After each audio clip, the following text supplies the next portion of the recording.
Bonjour à tous. Je suis ravie d'aborder un sujet aussi important que celui des inégalités et de la redistribution, et donc une réflexion sur le rôle de l'État et des politiques publiques pour comprendre et atténuer les fragmentations sociales d'aujourd'hui. Les inégalités ont des retombées profondes sur les conditions de vie des individus et des familles, mais aussi sur l'ensemble des sociétés, parce qu'elles menacent la cohésion sociale, elles freinent la croissance économique et elles affaiblissent la confiance dans les institutions.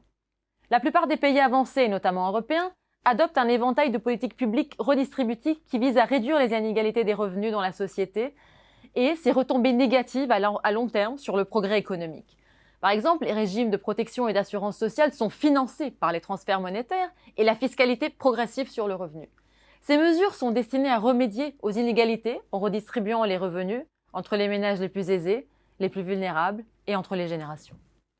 Je vais vous proposer un bref éclairage sur les inégalités et la redistribution dans la perspective internationale au niveau des pays avancés de l'OCDE, donc sur une base comparable grâce à des données qui sont harmonisées entre pays et qui permettent une approche comparative. Il est d'abord important de clarifier ce qu'on entend, comment on mesure la redistribution.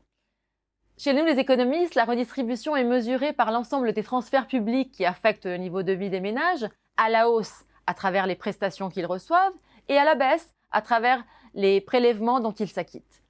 En moyenne, dans les pays de l'OCDE, la redistribution diminue les inégalités de revenus au sein de la population en âge de travailler d'environ 27%.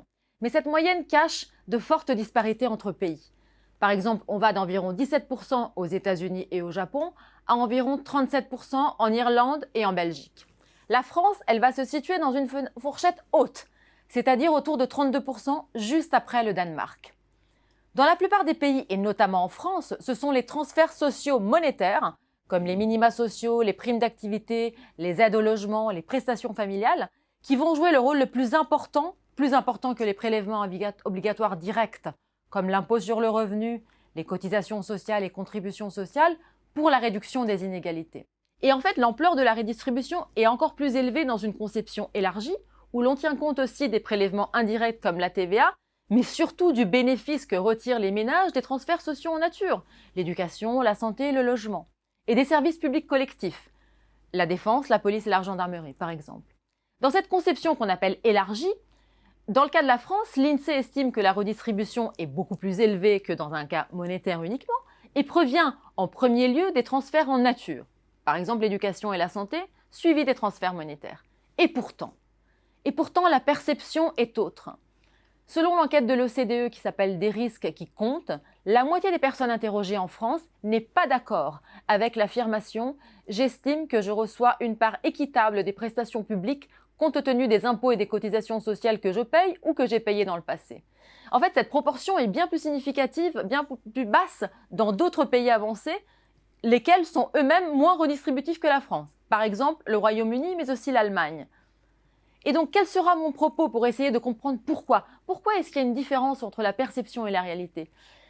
Cette perception d'injustice ne reflète probablement pas en premier lieu une trop faible redistribution fiscale, mais une trop forte inégalité des chances en France, qui perpétue les situations économiques et sociales de génération en génération. Dit autrement, l'ascenseur social est en panne.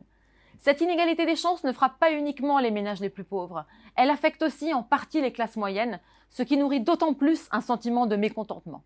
Pour conclure, la redistribution par les impôts et les transferts sociaux est un outil puissant et nécessaire pour la réduction des inégalités.